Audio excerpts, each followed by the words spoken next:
Welcome back, everybody. We are here for the Tuesday stream. This is the Trade Nomadic Show. I'm going to start out. It's kind of tradition, I guess, lately. I'm going to start out with Bitcoin. It's in the process of moving down, but I do kind of have an idea at this level that we're at right now that I think could be pretty important, and it does look like we are getting a reaction. I am on the 1 hour chart right now. We're looking at, you've got about 44,650. You do have a couple wicks back here from August 8th and August 7th that you had respected as resistance and then again as support. And right here is where we're at right now. On these lower time frame charts, we have potentially have some bullish divergence forming on the MACD. I'm going to tell you why I like this level. I got a couple actually that I want to keep on the radar, right? If we do not reverse back to the upside here, I like this level because this purple XABCD is a bullish Gartley harmonic, which is going to give you a reaction. If this is what ends up playing out, it's going to give you a reaction right about here, which is a 786 retrace from X to A. And not only that, but that is, like I said, this this resistance line back here that has been regarded as support too.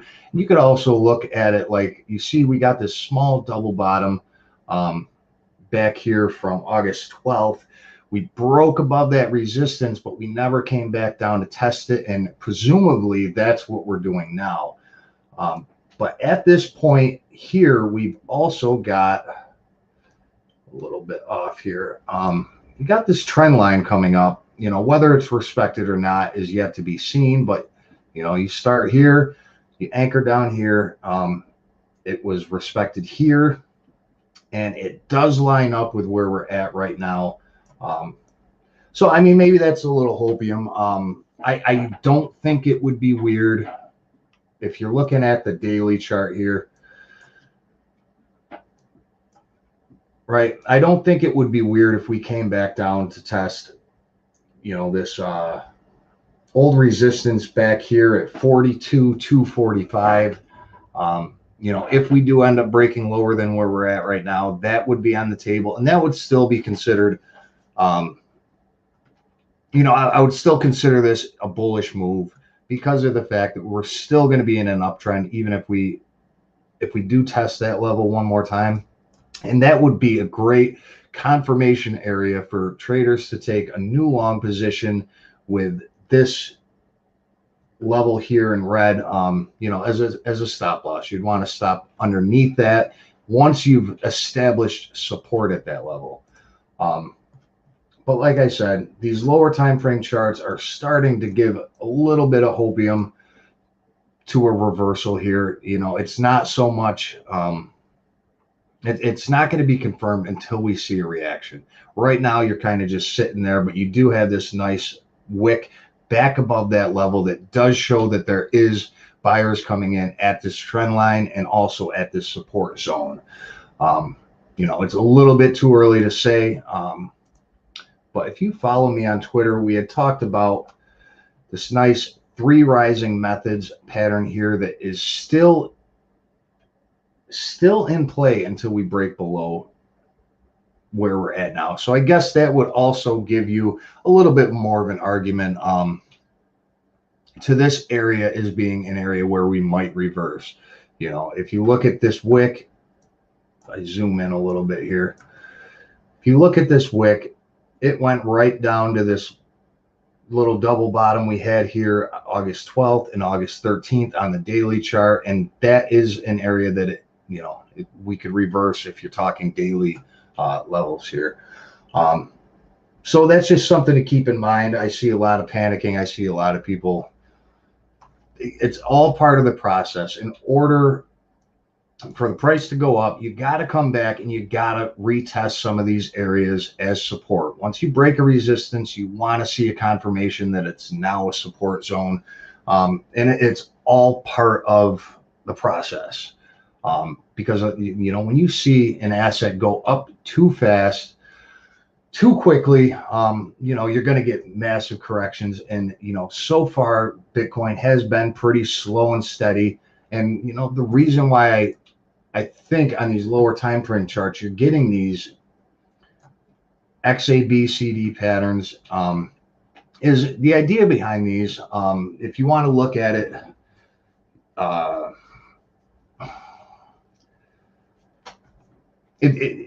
one way to think about this, you know, these patterns are shakeout patterns of sorts, right? They do imply that there is a shift of momentum coming from this X to A, B, C, D, and then D is where you'll see that shift of momentum. But in the process, when you form these, it's kind of shaking people out who are taking short-term trades, you know, whether it's leverage traders, whether it's people with weak hands, you know, because they're going to buy in on the strength. They're going to see the sell-off. They're going to, you know, presumably get out of their positions thinking it's going to go back down. And then at the same time, you end up coming back, reversing back to where, you know, you had the sign of strength, and then you come back down one more time, which, you know, the whole process psychologically shakes a lot of people out. But the idea here, if this does in fact play out, you know, I do think 44,646 could be a reversal area, but we have not seen any follow through. On the lower time frame charts, you could also look down here at the RSI. You are getting to the oversold area, right?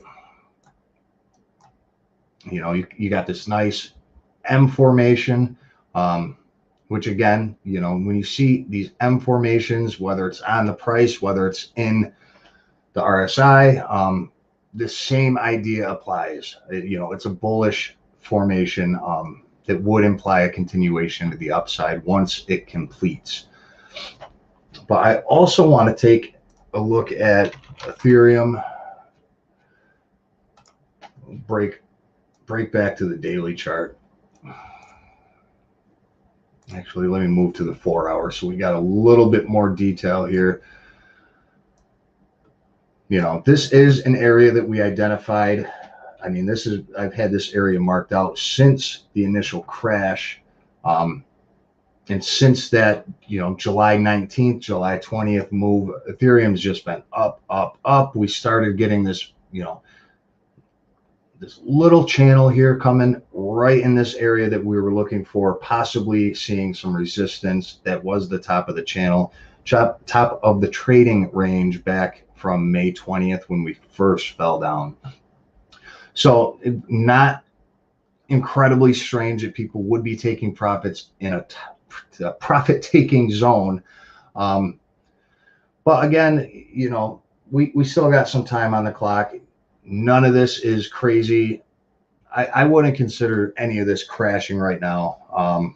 The long, you know, stuff like this has to happen. You got to have people eventually taking profits. You know, if you just keep going up, you got to come down. You got to correct. You got to double check all these support zones that we've been breaking, or the resistance zones we've been breaking. And again, you know, it's not, I wouldn't look at this as any type of real event. Like if you move to the daily chart, you're not, you know, look at the daily chart. Even on Ethereum here, you know, we're back to where we were a few days ago. And it looks like Ethereum might be trying to hold at around 3,012. You do have this little double bottom back here from August 8th and 9th, a little bit higher at August 12th. You know, so I mean, right now it's kind of wait and see. I'm not really taking any trades on alts other than DCAing a little bit into some open positions I have on the whim that, you know, Bitcoin does reverse here. And You know, that's kind of what I'm looking for. I'd love to see it reverse here because of how many people quite possibly could be shaken out from these moves. You know, you would think it would be a great area to move back up, you know, once you shake out the weak hands. But again, it's wait and see for me. I'm not entering any new trades until we do get some confirmation of a reversal. Doge is another one that's been on a real nice tear. But again, you know, you're approaching levels. If you're looking, you got this wick back here from May 13th. We hit that at about 35 cents. You know, and quite possibly on the 4-hour chart here, it would make a lot of sense if we came back down. You know, we got the top of the range here at 28.9. It wouldn't be crazy to come back test this as support, and then get a reaction back to the upside. I think the eventual target on Doge, you got to look at the price action correlation between these different zones, right? You know, everything in between doesn't matter. And this is stuff that will psychologically shake out traders who, you know, are, you know, weak hands, leverage traders. You know, market makers don't want the leverage traders to follow them to new zones. The idea is when they move up the price, they want you to buy at the prices they're moving it up to. They don't want you to just come along for the ride, you know, short term.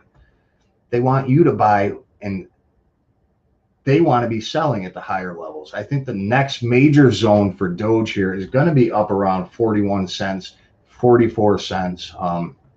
And the reason why I think that is if you look when this range was established, right? Once we broke up above 14 cents, we went straight up to about 26, 28 cents. And that's the zone that we're above right now, right?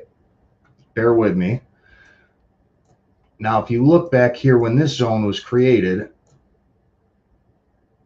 what happened once we broke that zone? Once we broke above 28.9, we went straight up to 41 and 44 cents. And then when we came back down to 22.8, where'd we go? We went straight up to 41 and 44 cents. What happened when we broke down from 41 to 44? We came right back down to 22.8 and retested 28.9. And guess what happened when we broke 28.9 again? We went straight up to 41 and 44. So all this stuff in between is meant to shake people out. It's meant to confuse people. You know, they see trends like on Doge. You've got this trend line coming up here. Hasn't been broken yet. You know, if you're looking for some hopium.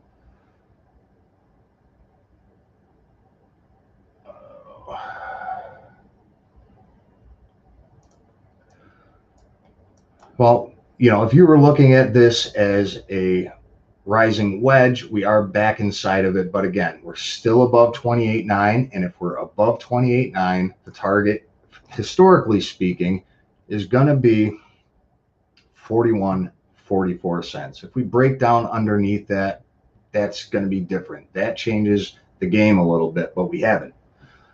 And you just got to keep that in mind. If Bitcoin does reverse in this zone, I mean, all these alts are looking great on the lower time frame charts, which eventually is going to translate to the higher time frame charts. Like if you look at Doge on the 1-hour chart here, right, you got your price coming down, but you've got less negative momentum. Right there is bullish divergence, which would imply if we do continue to lose this negative momentum, it's potentially bullish divergence until we start losing the negative momentum further and eventually start to go green. But that would imply a reversal. you know. And if you look kind of where we're at right now, by the time this starts waning a little bit more, that could bring us right back down to this support. It could bring us down to this trend line we got at the bottom, you know, that we've been following up here. And that would give you a perfect, sensible place for the asset to reverse. Harmonic magic is right.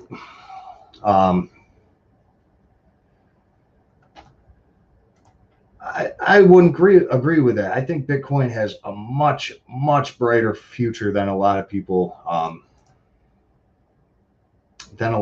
think. But not only that, the reason why we cover Bitcoin, you know, whether or not you think you're going to make a ton of money on Bitcoin, Bitcoin controls the market. You have to keep an eye on Bitcoin when it comes to trading the alt market, because all these alts that we've been watching just go nuts the last couple weeks. The second Bitcoin decides it wants to correct, the second it, you know, does start to move down, you're going to get a reaction from all the alts across the board. So you have to keep that in mind when taking alt positions. And you can also use that as a strategy if you're looking to buy alts, because if you wait until Bitcoin corrects or has a bad day and moves down a little bit, it's going to open the door to some really great opportunities in the alt market. Like Ren is one we've been keeping an eye on here. On the daily chart, this is one. I mean, this is not an uncommon structure that you're seeing in a lot of the alts right now. You know, you've got the big run up, which if you're using a harmonic strategy, you got your X to A, you got your A to B, you got your B to C, and then you've got your D, which is the completion zone on these harmonics. And you want to see these completion zones at an area of support. And if we look left over here, you've got this candle close back here August 11th on Ren, and look at that. You've got beautiful, and this is kind of a, like I said, a common pattern that we saw with the alt market. You got the XABCD, you got your reaction, you got your confirmation low, and at the same time you're painting these little double bottoms. And if you zoom in on the 4-hour chart with a lot of these double bottoms that we've been seeing are actually XABCD. A lot of them ended up being bullish sharks. And again, this is the exact context you want to see stuff like this, because these harmonics appear after a deep retrace, right? You got from right back here in June on Ren, you got the deep retrace. You've got the XABCD, which is a momentum shifting structure that implies a reversal of this bearish trend. And look at the reaction. You know, a lot of these, you know, alts that are moving down with Bitcoin have been hitting just zone after zone, target after target. It's not crazy that they're retreating a little bit. QNT is another one.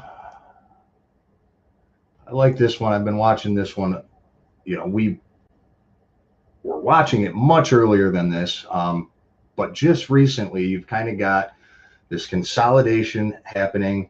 You've got, you know, you could tell that there's accumulation going on. You got higher low after higher low after higher low, and we did break up above this this supply line coming down, came back down, you back tested it, and it started moving up again. QNT is one of the only ones, at least for Coinbase here in New York.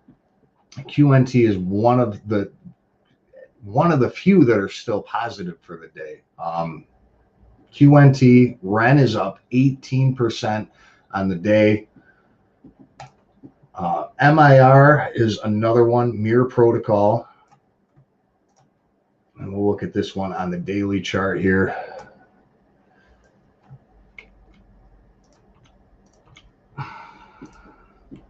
Right, you establish your range back here on MIR back in the beginning of June. FTX.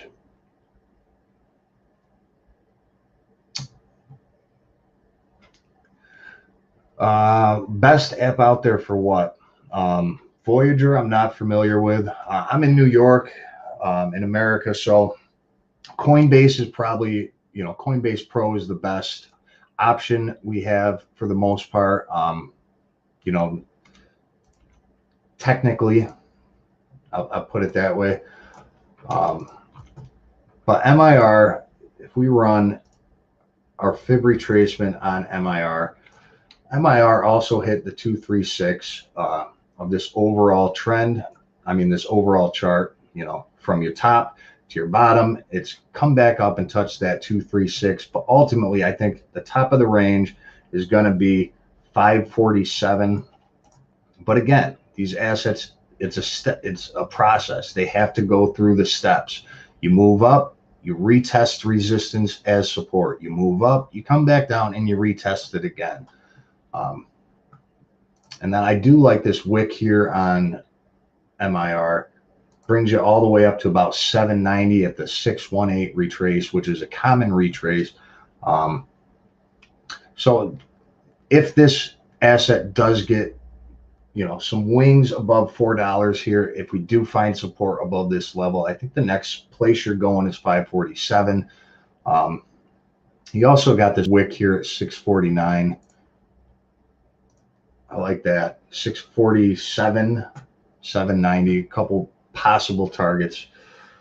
SOL was a killer for me this week. We talked about SOL. I know there's charts with more data, but this is the one we were looking at on SOL.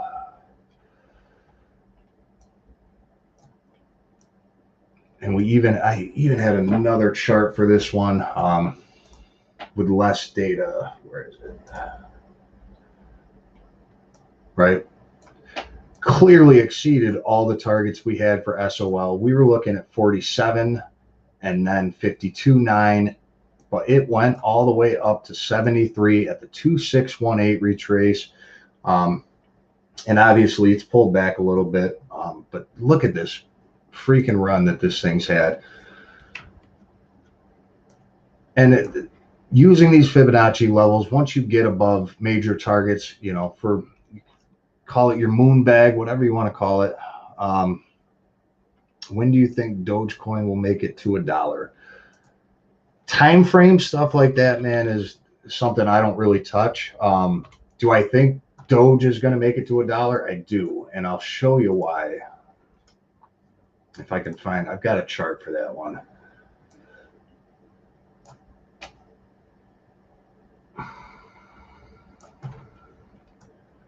So if we're looking at the Fibonacci retracement from our very high to our very low for Doge,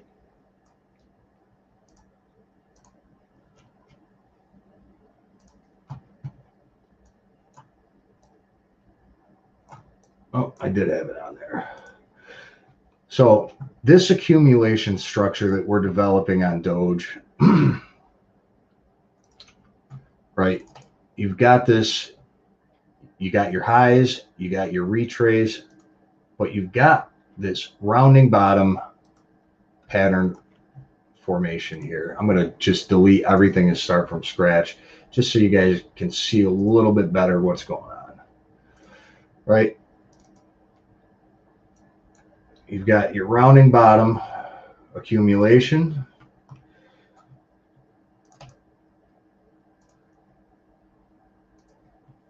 You've got your highs. Now, if you were looking at this,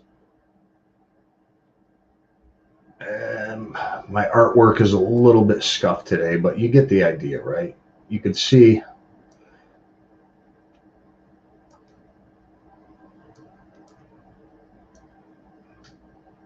you got this nice rounding bottom forming. You've got your, I would say that's probably going to be your support right now. The same thing we were looking at earlier, about 28.5 cents, 28.9 cents. So if this is your accumulation structure here, your rounding bottom accumulation, that would make this your measured move of this structure, right? That's your top. That's going to be the neckline of your rounding bottom accumulation. And the breakout of this structure would bring you back to all-time highs, right? We haven't gotten there, and this is just theoretical. But that would bring you back up to about 72 cents. But usually with crypto, very common, once you see these structures forming here, right? It's very common for these structures, if they do get momentum, you know, this could very well not do any of this. But generally, when you get these structures in crypto, it's very common for these to at least hit the 1618, which for Doge is $1.02. You know, above that, I'm not going to predict that it's going to go above that, but that's not a crazy target. $1 is not a crazy target for Doge whatsoever.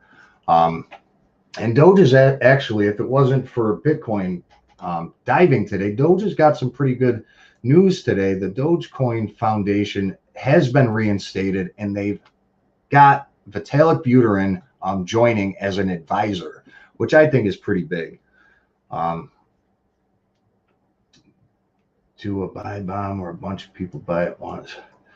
That's kind of the trend with Doge, though. You know, it's regardless of what you think about the asset, once this asset gets some positive news, once you get a pump from Elon, you know, a lot of people do pile into it, which does cause these crazy runs. But I'm not taking any of that into consideration. I wouldn't invest in something on the whim that somebody's going to pump it up. I do believe Doge has a longer term spot in the crypto community because of the fact that Elon is in fact developing on the platform. He's also taking Doge to the moon, for whatever that's worth. You know, it's just something that's going to keep the interest alive into next year when that's happening. So yeah, Lucas, I mean, this is just my opinion. I'm not promising Doge is going to make it to $1, but I am in fact telling you that using traditional technical analysis, $1.02 would be an eventual target for a breakout of this reaccumulation structure, which is in fact undeniably happening right now. Not the breakout, this accumulation structure. It's real as can be, and it's confluent with just about everything in the entire crypto market. The same thing with Bitcoin. If you look at my daily chart here for Bitcoin, you got the same type of structure forming on the daily chart. You got your sell-off, right? You got your 3 peaks. You know, this is all traditional technical analysis stuff. You know, this isn't moon boy projections. This isn't me just saying number go up. This is actual, you know, tried and true for 100 years stuff that has been studied by some of the smartest people in the business. And these are also levels that, you know, the big money, the market makers, the whales, whatever you want to call them, these are levels that they're going to use when they decide where they want to drive this price to. And, you know, that's the reason why you use technical analysis. You look for the probabilities, you look for an edge to take trades. And, you know, and this is stuff that helps you figure out where you want to take profits, figure out when you see a bullish continuation pattern. And one of those I've been looking at for Bitcoin, we've got this 50,000, 48,000 zone. We did hit the bottom of it. But I do think we're going to end up retesting this, and, you know, until something happens, you know, if we broke below 42,000, yeah, I would start to think Bitcoin's in trouble, but not until then. And nothing between where we're at now and 42,000 is going to change my mind. Because that's just how it is. When we broke below 42,000, that's what I said live on stream. 42,000, that's the inflection zone. Above it, bullish. Below it, bearish. But the whole time we were below it, we were accumulating. And this is what happens. When the accumulation ends, we got this nice double bottom here on almost all assets across the market. This is where it marks up. For the months that it was going sideways, for the months that we've just been dancing around, that was the opportunity. That's where you get in. That's where big money, smart money is accumulating. And now what they're going to do is they're going to do their little dance and drive this price up and keep selling it. That's why they bought low, because they want to buy high. Okay. They bought low because they want to sell high. You know, you're going to get these fluctuations because this is the process. They go, they cross their T's, they dot their I's, they double check their supports that have been broken or their resistances that have been broken. They back test them as support and they keep chugging along. And all the people that get nervous in, you know, in the middle, you know, the turbulence is the stuff that they use to get you out of the market.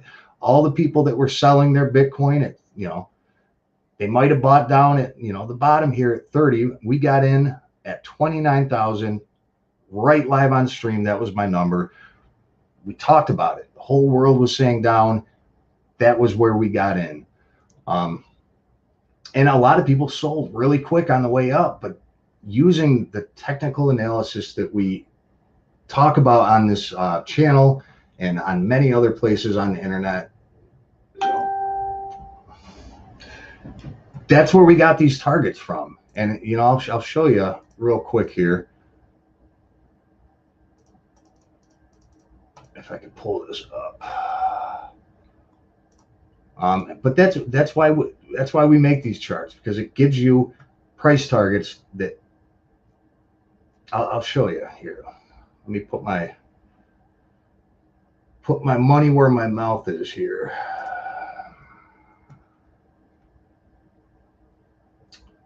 This was our trade setup in my Discord channel, and I believe I posted this on Twitter as well. This was our, before Bitcoin even hit that 28,800, 29,000 zone. This was our setup. We saw this coming. We talked about it live on stream. If you watch, if you're here every Tuesday, or if you follow me on Twitter, we talked about it, right? Right here.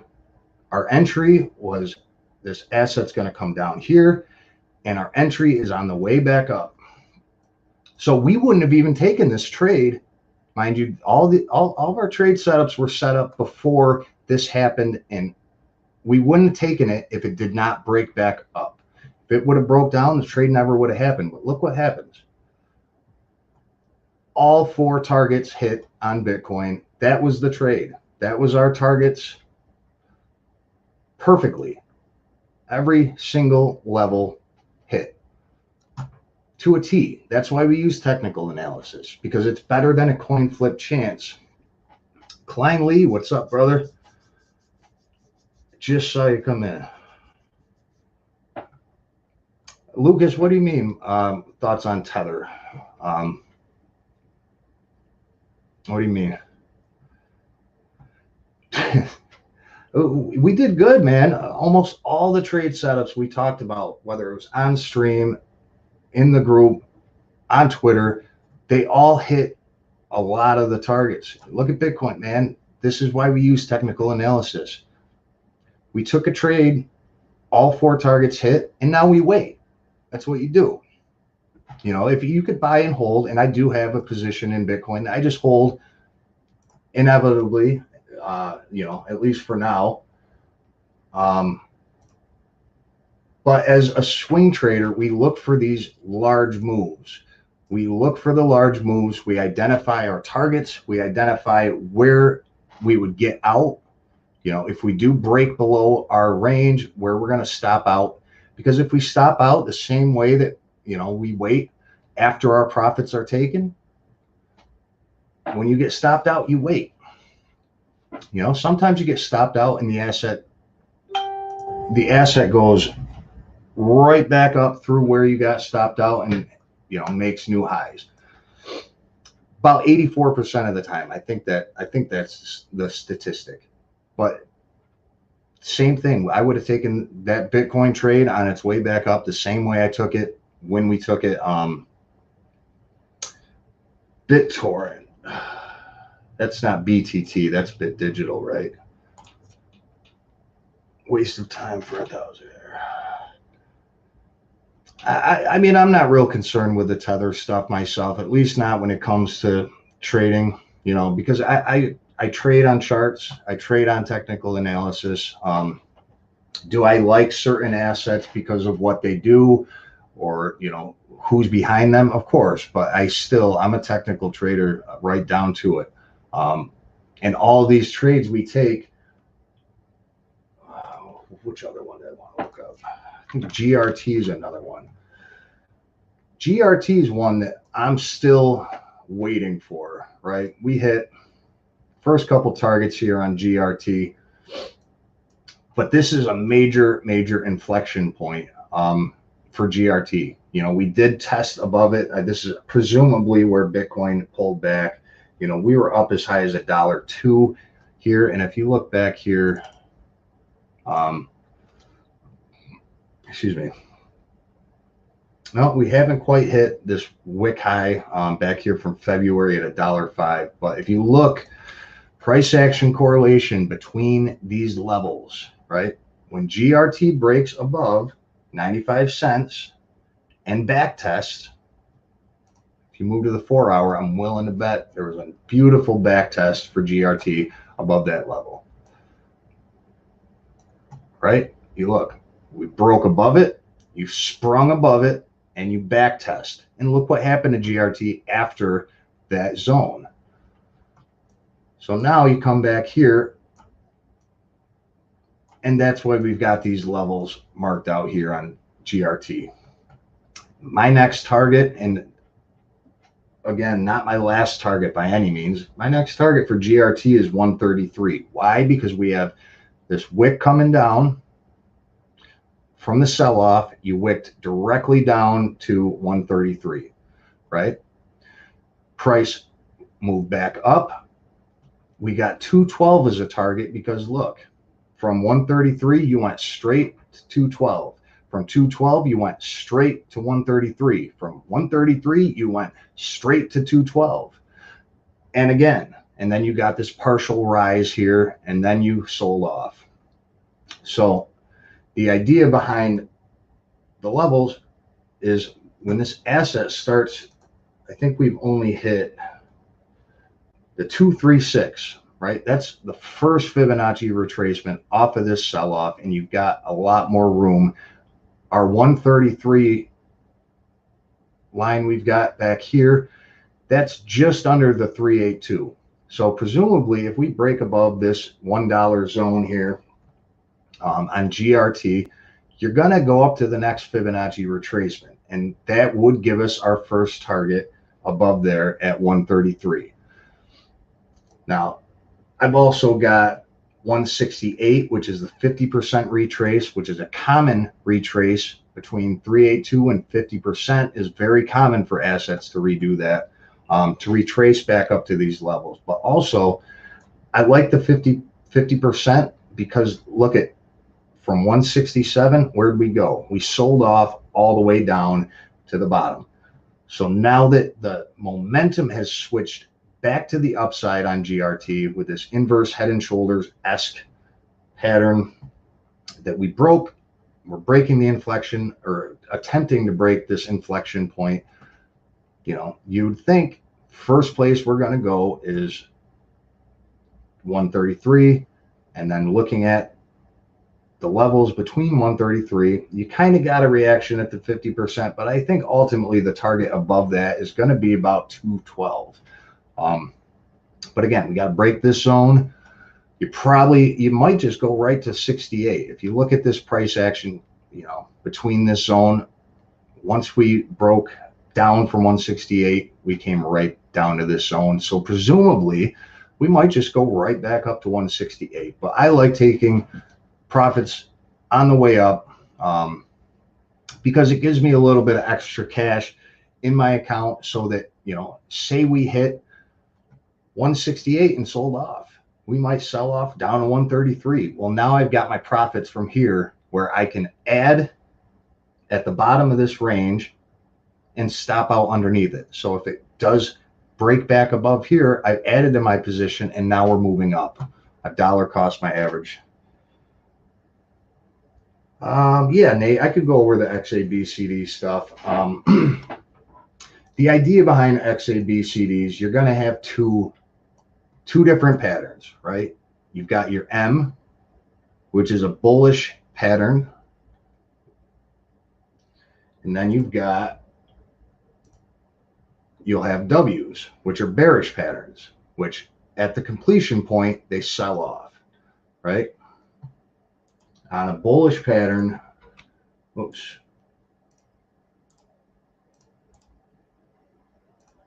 On a bullish pattern, when they reach their completion, that's where you want to see a reaction to the upside. And these are all based on Fibonacci numbers, but if you're not familiar with harmonics specifically, just using the XABCD pattern can help you identify, you know, where an asset might reverse. You want to mix that, you know, you want to see bullish divergence on the MACD or the RSI or both on multiple time scales, but I want to show you just these XABCD patterns. You want to start your anchor point for a bullish harmonic or a bullish XABCD M shape is going to be after a sell-off. So, you know, using GRT as an example, you've got your peak, you got your sell-off, and then you want to anchor at the bottom, the swing low. That's your X. X to A is going to be your first impulse wave up. And then you got a retracement. So you got your bottom to your top, and then you got your major retracement, right? And that's your B. Now after B, you're going to have another impulse up, and that would be your C point. And then your D is going to be your swing low. And a lot of the times these, for example, on GRT here, it overshot it just a little bit with volatility. But if you see, I'm not sure if you'll be able to see this on your screen. You've got 88.6 is generally is one of the Fibonacci retracements we look for on harmonics, depending on which harmonic it is. But that represents that 88.6% indicator is your X to A. So your X to A, you have come down 88.6% from your highs. Now, if you, depending on the harmonic, you got your 786, you got your 618 is not something that we would identify on harmonics. But, you know, you could come all the way down to a 1618 retracement, depending on what the harmonic is. But the idea is, let me see if I can find another simple one here for you. The idea is, you know, especially if it's just something you're starting out learning about, the idea is you identify a massive impulse up after a sell-off, and they make these M shapes. These structures are great because they really confuse the crap out of traders, right? You know, you see these reversals back to the upside, you think you're starting to go long, and then you get the sell-off again. And, you know, if you were looking for a bearish one, I'm just going to invert the chart here. Same idea. I like trading bearish harmonics too because I like the C to D leg. It's usually a really long leg of the harmonic, right? On a bearish harmonic, it's usually the way down on a sell-off. You got your impulse down, you got to retrace up, and then you've got a further impulse down, depending on the XABCD structure. Sometimes they're up. And then you've got your final leg, your C to D leg. If you can identify these ahead of time, your C to D leg, you could look at the price action on this. You know, your C to D leg on Atom, about 75%. And then at the end, on a bearish harmonic, you're going to get a sell-off, right? And, you know, you can also trade these when they complete. You know, you could look, well, if we were looking at over here, you've got a lot of resistance. Right around these levels, you can see a lot of resistance. And look what this asset's doing.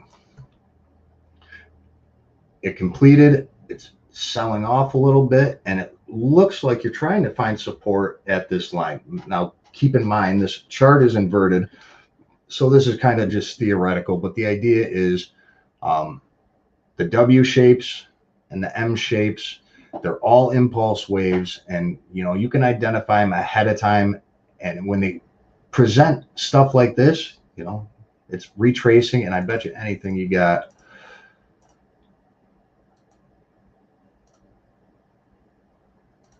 ABC patterns too. I think this will take you, yeah, so not only do you have this completing, you've got this ABCD coming down right here at support. If this chart wasn't inverted, you would think that would be a great place to take a long, but because it's inverted here, you know, this could be an area on Atom. This is the correct way it's supposed to be. You know, with this ABCD completing here, this would be a take profit zone.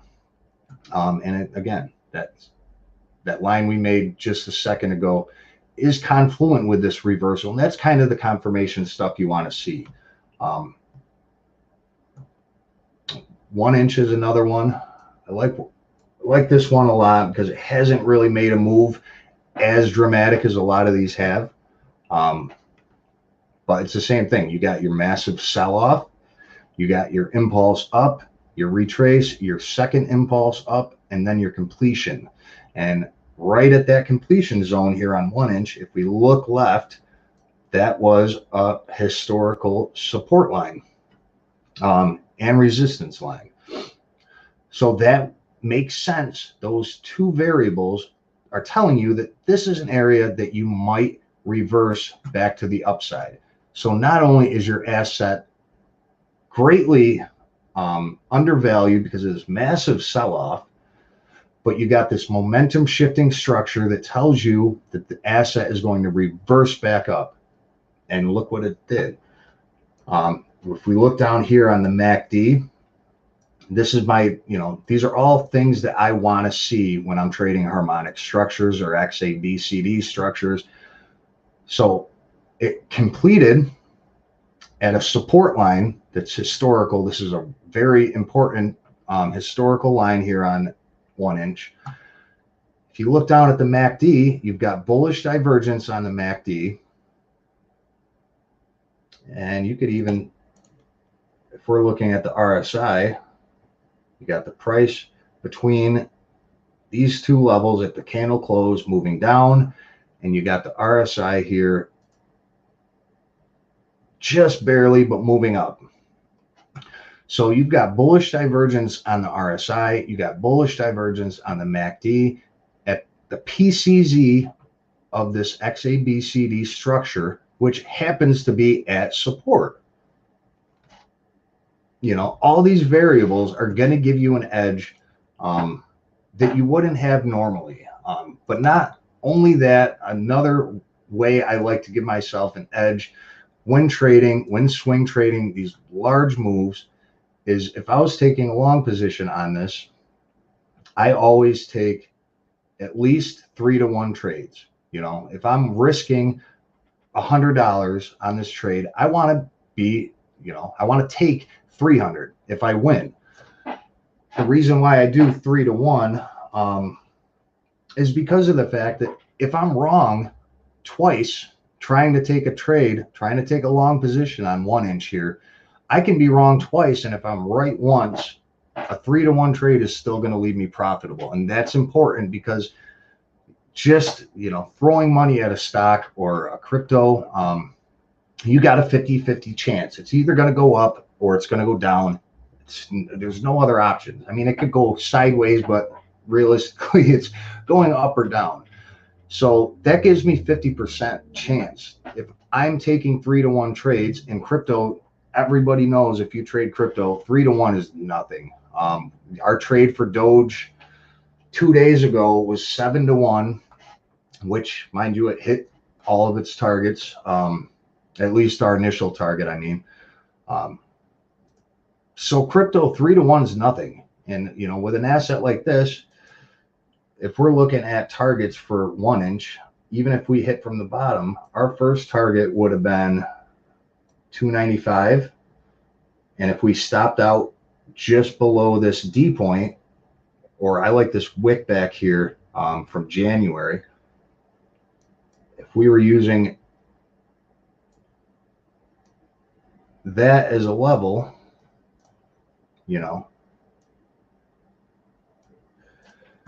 you got almost 5-to-1.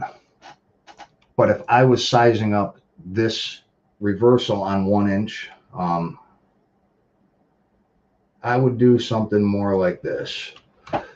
I would do, our first target would have been what, 295 for 1 inch. I would look at this wick back here, right? And then we look at the price action. It looks like this price has been correlating to that zone multiple times. So we would also take that as a trade. And for 1 inch, mind you, now that it's above 295, that's probably where it's headed, at least, just because of the historical data on this chart. And from our entry, that would have given us a 9-to-1 trade. We could have even moved. We could have moved our stop loss, much further down, and you're still, about 9-to-1. But if I was looking at a trade here on 1 inch, my ultimate target is going to be, let's look at the price action, right? Once we found support at this level, the next thing we did, we went up to our first target, which we've hit, but then we came down, we back tested that level of support, which we've done. From there, that asset went straight up to about $5, and then you got a wick up to 576. So that's going to be one of my targets for 1 inch, And if we're looking at Fibonacci levels on 1 inch, that 542 zone, I've got 542 is the 618 retrace, the golden retrace. If you wanted, you could also set yourself a target here at 478. It looks like you've got a bunch of wicks, actually all the way back here. You got a little double bottom here at about 467. And if you look at the price action correlation between our last target at 295, went straight up, partial decline, straight back up, and you just one after another, set your take profits ahead of time, especially when it comes to crypto, because you see what happens when it reaches some of these levels. When you hit these profit taking levels, when you hit them, a lot of times you're going to get a reaction to the downside, or sometimes you'll get a reaction to the upside. But at least when you're swing trading, it's going to take you out of your trade so that you can identify patterns. And let me clear some of this stuff out. And you have your capital for a new trade, whether you're dollar cost averaging into a trade that hasn't hit targets yet, or whether you're looking for a new opportunity. B-Pro, I could take a look at B-Pro. That's one I actually have an open trade on. It's probably the last one I got time for tonight, but I like B-Pro because of this. We look back here from February.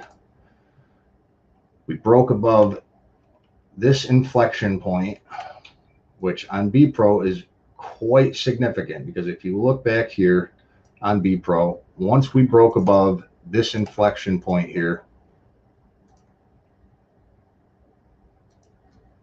immediate price action follow through.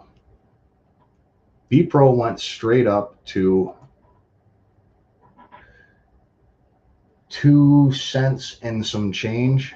And you had a wick all the way up here. That's the candle close on the daily. You had a wick all the way up to almost 5 cents. So if we were looking for some extra targets on B-Pro,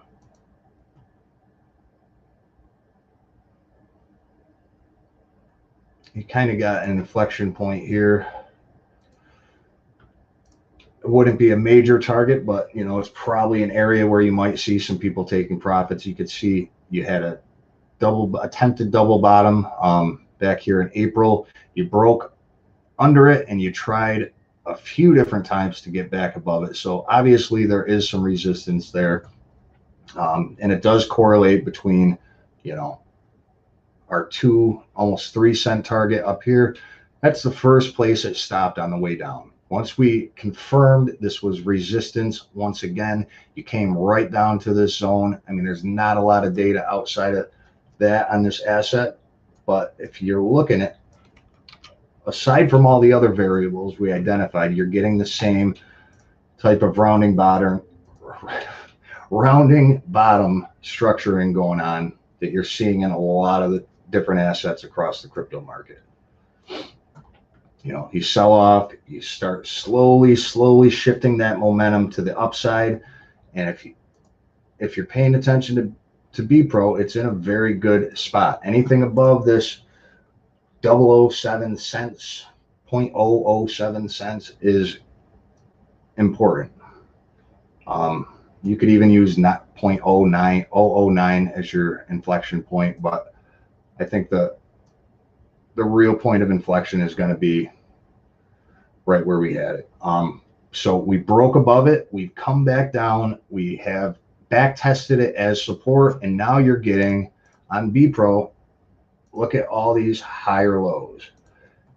You definitely have accumulation taking place on this asset. Whether or not it sold off a little bit because of Bitcoin, you still are putting in higher lows. It could come back down, put in another higher low, and then rally. But the important part is it's above this major inflection point, and next target up is going to be from here. I mean, you're looking at, you got about 50% upside to the first target. And if you were even really shooting for it, this might be a better target on the upside because of the fact you got support, resistance, and partial rise failure. And if you're going, you got about 70 cents or 70% to the upside. But because of the fact it's selling off, you probably want to buy back down, you know, either at the bottom of this the structure it's forming now, or, you know, back here at this support line for B-Pro. But I've definitely got an open trade on that one, and it's something I'm just waiting to add to my positions when Bitcoin stabilizes, because until Bitcoin falls below 42,000, it's still very bullish. It's a very bullish trend, and even the weekly and monthly charts are still supporting a very bullish trend. But that's it for me, guys, for this week. If you want to follow me on Twitter, I post all my charts all the time. You know, when we play major swings like this, I update them as often as possible. But if you guys want to follow me on Twitter, or next Tuesday, we will be back at 7 p.m. Till then, keep an eye on the charts, and I appreciate you guys. If you could smash the likes, follow, all that fun stuff, I appreciate you. Thanks.